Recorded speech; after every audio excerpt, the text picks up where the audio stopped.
Bismillahirrahmanirrahim. Assalamualaikum warahmatullahi wabarakatuh. Alhamdulillahirabbil alamin wassalatu wassalamu ala asyrafil anbiya'i wal mursalin wa ala alihi wa sahbihi ajma'in. Subhanaka la ilma lana illa ma 'allamtana innaka antal alimul hakim wa la haula wa la quwwata illa billahil aliyyil azim. Tuan-tuan, puan-puan, sidang penonton yang dirahmati Allah sekalian, alhamdulillah, syukur kita kepada Allah Subhanahu wa taala dapat sama-sama kita pada hari ini untuk berdiskusi di dalam Jendela Sedekah House, yang mana pada siri kali ini, tuan-tuan dan puan-puan sekalian, kita memfokuskan kepada tajuk yang saya rasa sangat dekat dengan inisiatif yang dibawa oleh Sedekah House itu sendiri, iaitu berkaitan dengan anak yatim.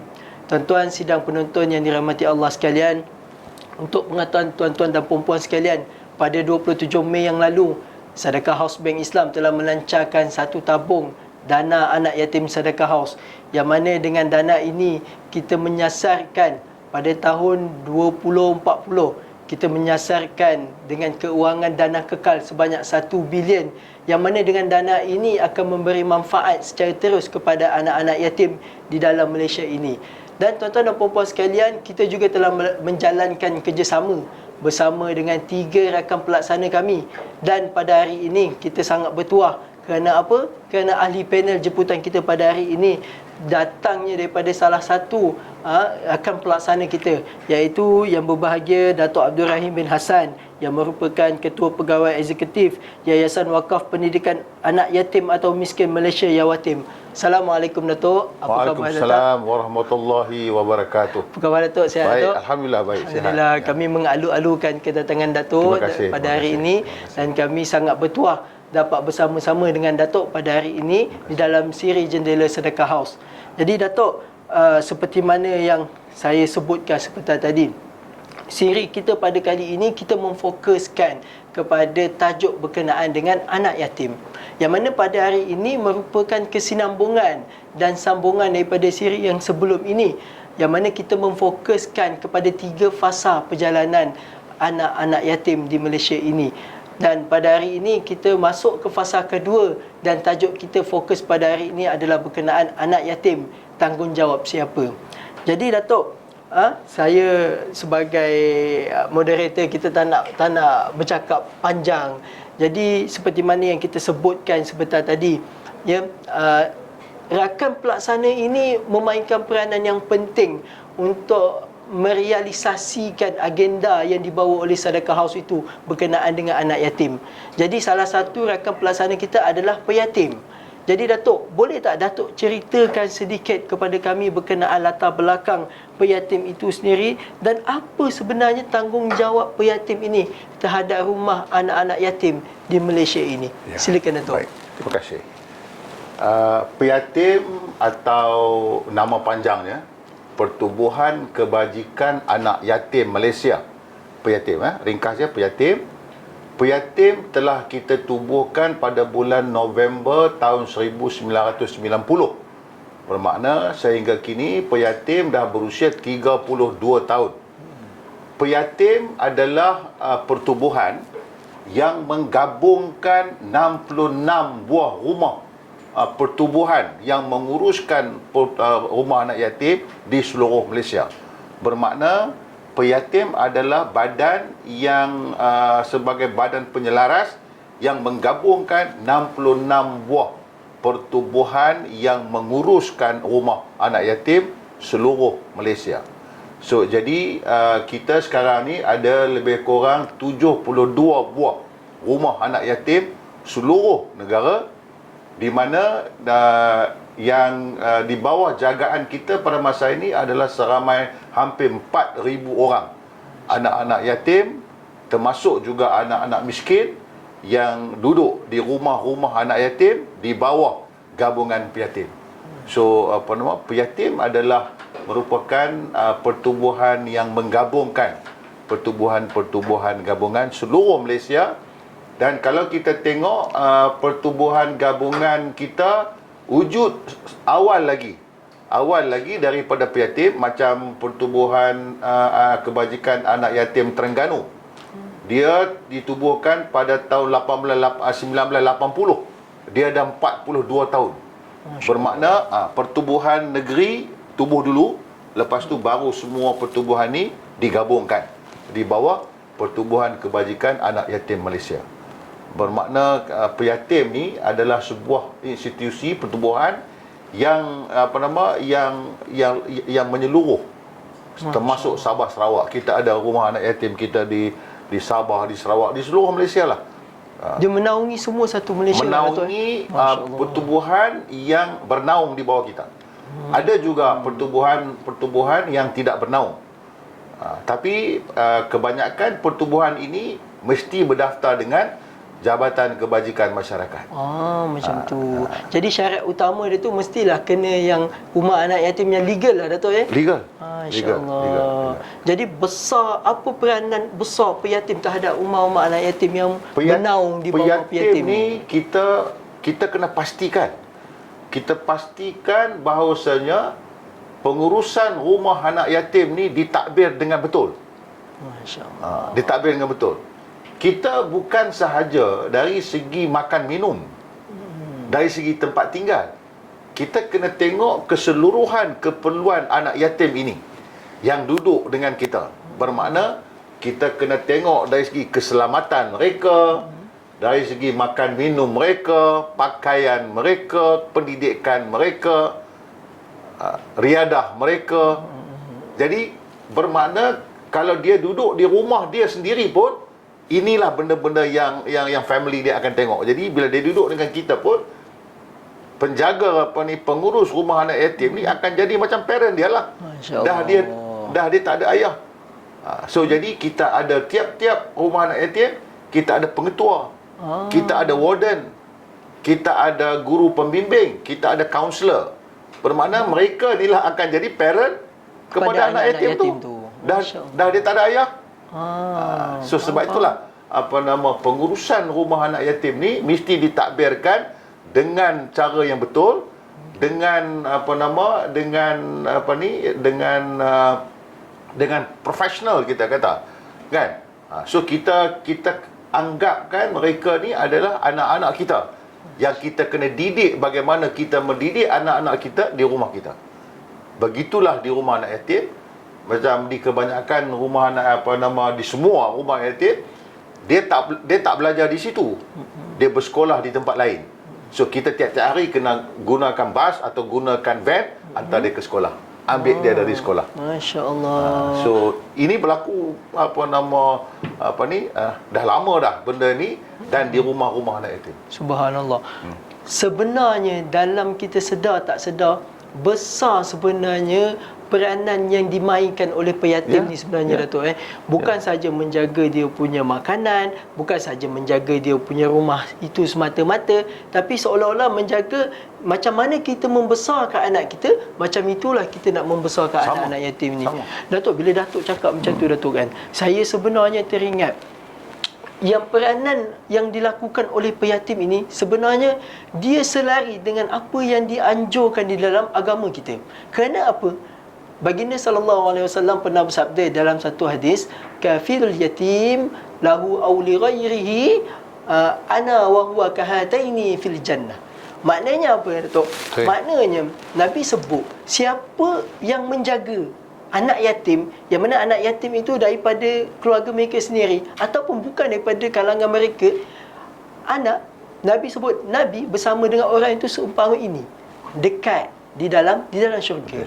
Pentingnya kita, jadi kat sini kita nampak kepentingan menjaga anak yatim itu bukan atas satu-satu organisasi semata, tapi tanggungjawab kita semua bersama sebenarnya. Datuk, bila kita sebut begini Datuk, sepanjang pengalaman Datuk lah bersama dengan peyatim, bersama dengan yatim, bersama terlibat dalam menjaga kebajikan anak-anak yatim ini, boleh tak Datuk ceritakan sedikit bagaimana kehidupan mereka ni, anak-anak yatim ini di dalam rumah anak yatim itulah, dan sebenarnya apa keperluan yang mereka sebenarnya betul-betul memerlukan di sana Datuk?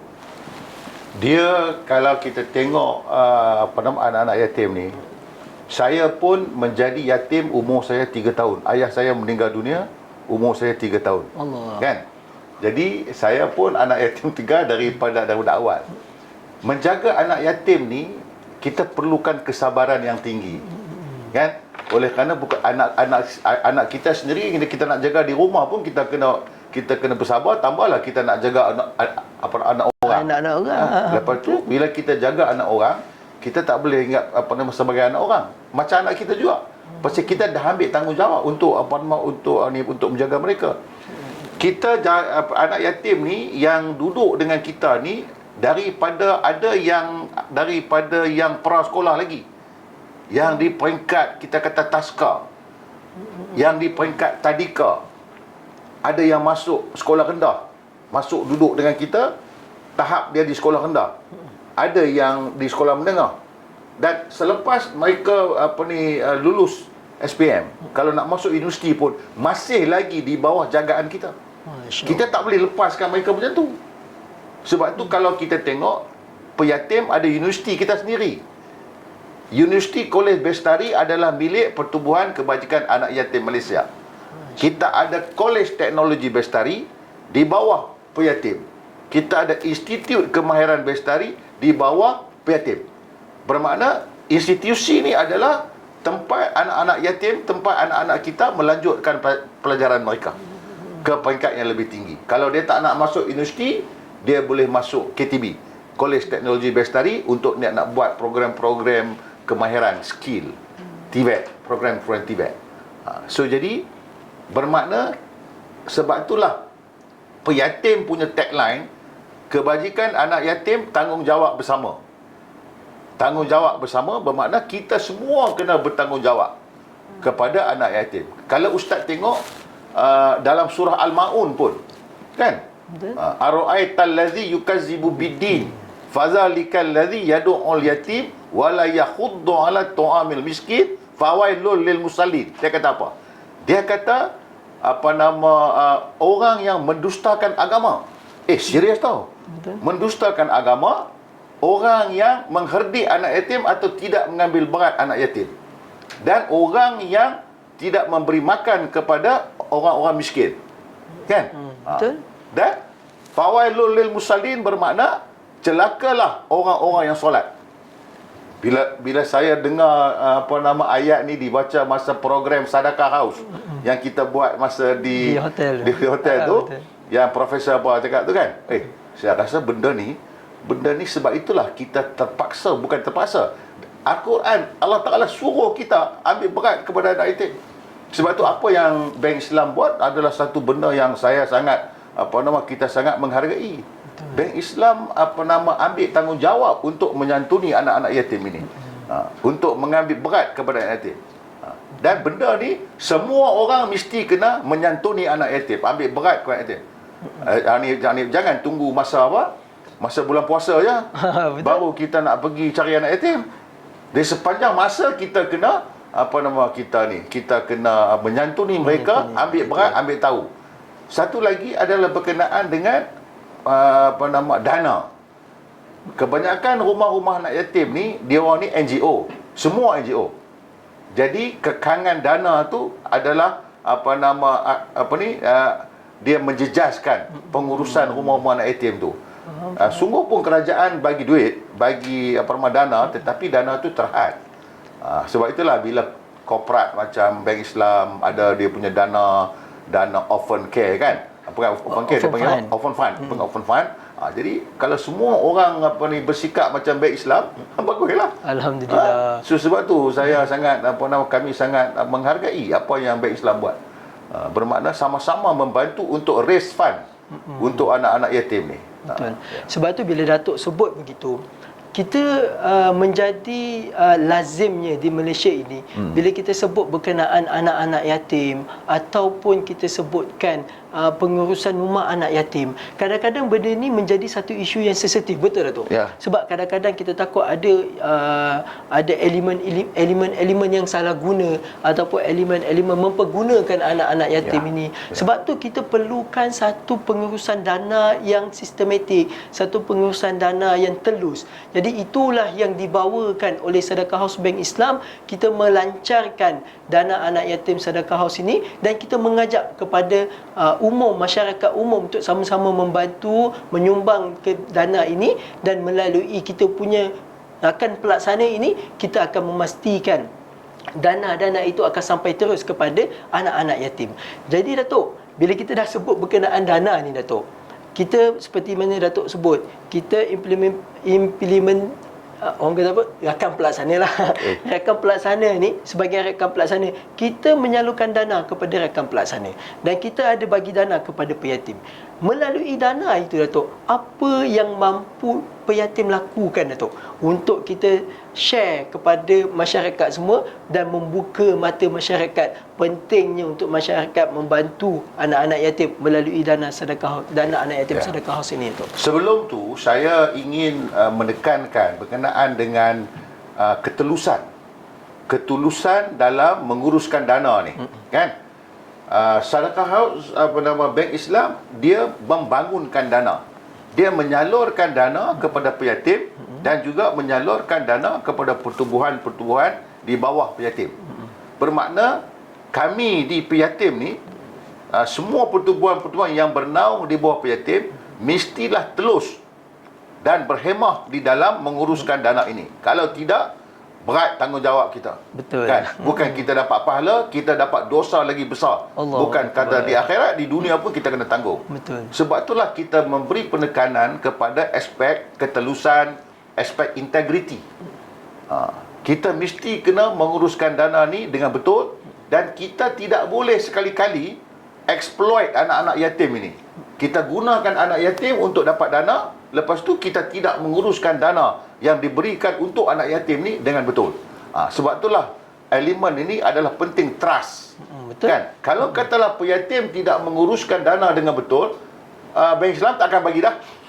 Sebab tu kita nak tengok dia punya outcome. Ke mana duit tu disalurkan? Betul. Untuk apa disalurkan? Macam baru ni di bawah program Sedekah Haus tu, Bank Islam bagi 150,000 untuk tuition fee. Betul. So jadi kita kenal pasti 30 orang pelajar di universiti kita untuk untuk program ijazah, untuk program diploma dan untuk program CJ. Betul. Jadi duit tu akan disalurkan untuk pendidikan. Ada juga peruntukan yang di bawah Sedekah Haus ni bagi kepada 11 buah rumah anak yatim. Masing-masing menerima RM22,000 satu rumah untuk dia nak buat pembaikan, repair dan sebagainya. Betul. So jadi benda-benda ni adalah duit yang kita dapat tu kita manfaatkan sepenuhnya. Dan inilah yang kita punya keperluan kita, kan? Keperluan dari segi makan minum anak yatim, pendidikan, dari segi dari segi apa-apa saja untuk pastikan kehidupan anak yatim di rumah anak yatim ni sempurna. Mereka rasa selesa, kondusif. Betul Datuk. Sebab betul Datuk, bila Datuk kata itu, kami di tim Sedekah Haus ini, kita telah turun padang melihat keperluan-keperluan yang diperlukan oleh rumah anak-anak yatim ini di sekitar Perak dan Selangor sebelah ni Datuk. Ya. Kita dah turun padang, kita dah pergi site visit dan kita lihat memang rumah-rumah anak yatim ini ada yang usianya sampai dah 30 tahun, memang. Ada yang sampai dah 20 tahun, sangat lama dan sangat uzur. Jadi memang sangat-sangat memerlukan dana bantuan daripada masyarakat sekalian untuk sama-sama kita membangunkan semula rumah anak yatim itu untuk apa? Keselesaan untuk anak-anak yatim tersebut. Betul Datuk Ya. Sebab dengan keselesaan tersebutlah anak-anak ini akan membesar dengan lebih sempurna, sama macam dengan anak-anak lain di luar sana. Betul Datuk Jadi Datuk, bila kita dah sebut pasal dana semua ni semua, kan, jadi sebagai mungkin pengakhirnya lah, apa Datuk punya orang kata harapan, pesanan kepada para penyumbang, kepada para penonton semua untuk sama-sama menyumbang di dalam dana anak yatim Sedekah Haus ini? Ya. Jadi seperti mana yang saya sebutkan tadi, inisiatif yang telah yang diambil oleh Bank Islam sangat sangat terpujilah. Bermakna inisiatif untuk sama-sama membantu anak-anak yatim ini dengan cara organize dia punya funding. Kalau kita tengok dalam negara kita kita terus ambil ramai orang, kita ambil 1 juta orang saja. 1 juta orang dewasa Islam menyumbang RM10 sebulan kepada sedekah haus pun boleh, kepada piatim pun boleh. Berapa banyak dana yang kita kumpul? What is 10 ringgit a month untuk kita? Sikit kan? Sikit. Bermakna kalau kita sama-sama prihatin, bermakna 1 juta sudah umat Islam di Malaysia ni yang contribute RM10 sebulan. So sebulan kalau 1 juta kita ada berapa? 10 juta kan? 10 juta. 10 juta. Kita ada 10 juta sebulan. Masya Itu kalau 1 juta orang. Kalau 2 juta, 20 juta. 20 juta. Kalau 3 juta, 30 juta. Kita put aside RM10 ya. Which is tak banyak pun. Sebab tu dia mesti ada badan macam penyatim, dia mesti ada badan macam Bank Islam yang nak organize benda ni. So sebab itulah apa yang Bank Islam buat tu adalah bagus untuk kita menyedarkan orang ramai supaya tampil sama-sama. Tagline kita apa tadi? Kebajikan anak yatim, tanggungjawab kita bersama. Tanggungjawab bersama. Tanggungjawab bersama tau. Bermakna kalau kita tak menyantuni, kita tidak mengikut apa yang Nabi sebut. Sebab itulah ni saya rasa kita nak supaya ramai orang-orang kita, masyarakat kita, terutama masyarakat Islam, dan kita pun dalam pengurusan anak yatim ni, kita pun tidak boleh tengok ke anak yatim Islam saja. Allah Taala dalam Quran dia tak kata anak yatim Islam. Betul. Kan? Kalau jiran kita tu kita ada anak yatim yang bukan Islam, kita kena tengok anak sebelah tu. Kan? Sebab tu kita punya perspektif kita kena luaskan. Tapi peyatim kita untuk anak yatim Islam lah. Tapi kita dalam pengurusan anak yatim ni kita kena luaskan kita punya scope, horizon kita kan. Pasal kita keluarga Malaysia. Betul. Kita kata keluarga Malaysia. So jadi itulah saya punya harapan supaya masyarakat kita tampil untuk sama-sama menyumbang kepada tabung sedekah haus Bank Islam kan. So jadi sedekah haus Bank Islam ni dia ada program dia sendiri yang kita rasa kita sebagai pelaksana kita melaksanakan apa yang dihasratkan oleh Bank Islam melalui yang dipanggil sedekah dana anak yatim sedekah haus. Itu yang saya nak sebutkan, Ustaz. Alhamdulillah. Terima kasih banyak, Datuk. Itu merupakan satu input yang sangat baik untuk kita semua pada hari ini. Jadi tuan-tuan dan puan-puan sekalian, marilah sama-sama kita membantu dalam menggerakkan kami punya misi menuju tahun 2040 untuk mengumpul dana kekal sebanyak 1 bilion, yang mana dana kekal ini akan kekal selamanya di dalam tabung tersebut, dan dana ini akan diinvestkan dan pulangan tersebut akan terus sampai ke anak-anak yatim ini secara telus dan sempurna. Jadi tuan-tuan puan-puan sekalian, saya nak menutup sedikit saja untuk membuka kita punya sebab bila sembang dengan Datuk tadi tu, bila Datuk bagi ni, saya teringat bila mana ada seorang ustaz mengatakan bahawa bila mana pada hemat kita pada hari ini, hemat kita rasakan bahawa bila sebut anak yatim ini, yang paling banyak anak yatim itu ada di Palestin, ada di mana lagi, di Syria ataupun di mana-mana negara yang kita tahu berlakunya peperangan. Tetapi tuan-tuan, Datuk, yang menariknya ustaz tu kata sebenarnya bila mereka pergi ke sana, rupanya tak ada pun rumah anak yatim di sana. Sebab apa? Sebab mereka malu untuk mewujudkan rumah anak yatim ini. Sebab apa? Sebab mereka nak jaga sendiri anak-anak yatim tersebut. Jadi kita di Malaysia ini, kita tidak mampu sampai ke tahap tersebut. Jadi kita ada pertubuhan-pertubuhan yang menjaga kebajikan anak-anak yatim ini. Marilah sama-sama kita membantu mereka untuk memastikan anak-anak yatim ini mendapat manfaat yang terbaik, dapat membesar sama seperti anak-anak di luar sana. Jadi tuan-tuan dan puan-puan sekalian, marilah sama-sama kita menyumbang ke dana anak yatim sedekah haus. Mungkin tuan-tuan boleh pergi ke website sedekahhaus.com.my ataupun kita boleh scan melalui QR code yang akan ditayangkan nanti, insya-Allah. Jadi itu saja perjumpaan kita pada diskusi kita pada hari ini, Datuk. Terima kasih sekali lagi di atas kesudian Datuk untuk bersama-sama kita pada hari ini. Jadi insya-Allah ada masa kita akan bersua kembali. Jadi tuan-tuan dan puan-puan sekalian, stay tune nantikan siri yang akan datang juga berkenaan dengan tajuk anak yatim. Bagaimana nak tahu apa tajuknya, apa isinya, nantikan pada siri akan datang, insya-Allah. Apa yang baik itu daripada Allah Ta'ala, apa yang lemah itu, kesalahan kekurangan itu daripada diri saya sendiri, saya mohon maaf. Kita tutup dengan Assalamualaikum warahmatullahi wabarakatuh. Assalamualaikum warahmatullahi wabarakatuh.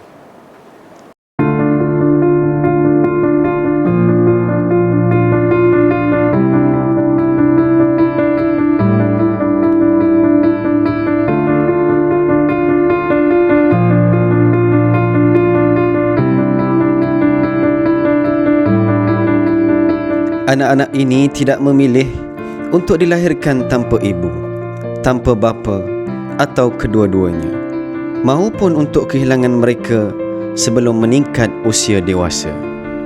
Tidak dapat digambarkan membesar di institusi tanpa sentuhan lembut seorang ibu dan perlindungan seorang bapa serta kehangatan sebuah rumah. Seringkali anak-anak ini menghadapi masalah keyakinan diri yang rendah walaupun sebelum mereka keluar ke dunia nyata pada usia 18 tahun. Mereka juga kurang biaya kewangan untuk melanjutkan pelajaran. Tiba masanya kita sambut tangan mereka serta memberi jaminan masa hadapan.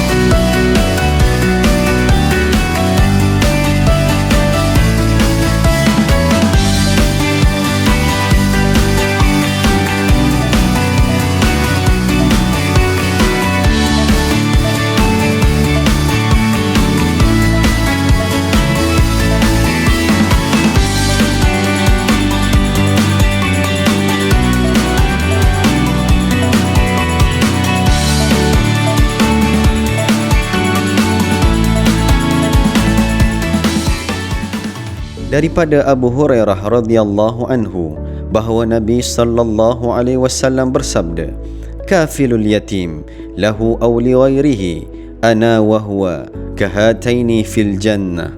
Maksud, orang yang menanggung anak yatim miliknya atau milik orang lain, aku dan dia seperti dua ini di syurga. Nabi sallallahu alaihi wasallam mengisyaratkan dengan dua jari baginda sallallahu alaihi wasallam. Hadis riwayat Muslim.